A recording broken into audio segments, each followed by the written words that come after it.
سید ابو صالح موسیٰ جنگی دوست علیہ الرحمہ نے حضور صلی اللہ علیہ وآلہ وسلم کو خواب میں دیکھا اور دیکھا کہ صحابہ، ائمہ اطہار اور مشائخ اولیاء موجود ہیں، اور نبی اکرم صلی اللہ علیہ وآلہ وسلم ان کے ساتھ حضور غوث اعظم کے والد گرامی کے گھر میں تشریف لائے ہیں اور بشارت دیتے ہیں، یا ولدی یا ابا صالح، اے میرے بیٹے، اے ابو صالح، اعطاک اللہ ابنا وہو ولدی و محبوبی، اللہ نے آپ کو ایک بیٹا دیا، وہ میرا بیٹا ہے اور میرا محبوب ہے، وہ محبوب اللہ تعالی، اور وہ اللہ تعالیٰ کا بھی محبوب ہے، وَسَيَكُونُ لَهُ شَانٌ فِي الْأَوْلِيَاءِ وَالْأَقْطَابِ كَشَانِ بَيْنَ الْأَنْبِيَاءِ وَالرُّسُلِ، ان قریب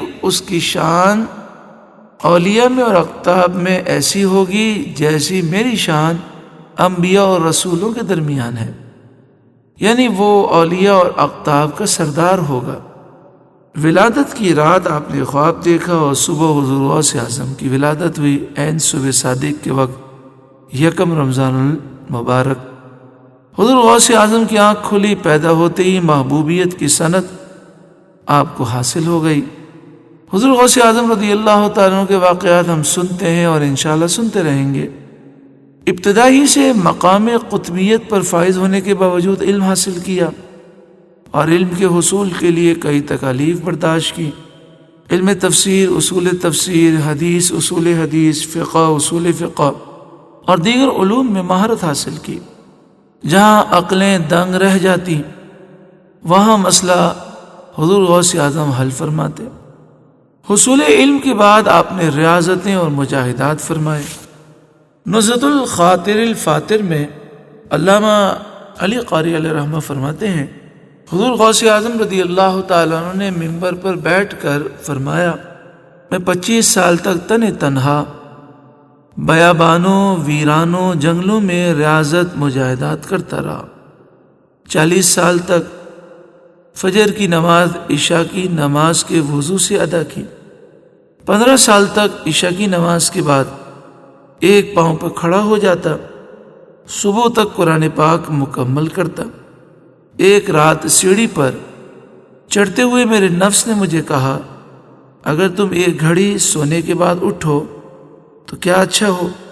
یہ خیال آتے ہی میں وہاں کھڑا ہو گیا، قرآن پڑھنا شروع کر دیا، حتیٰ کہ تمام قرآن مکمل کیا۔ بس اوقات مجھے 30 سے 40 دن تک کھانا کھائے بغیر گزارنے پڑتے تھے۔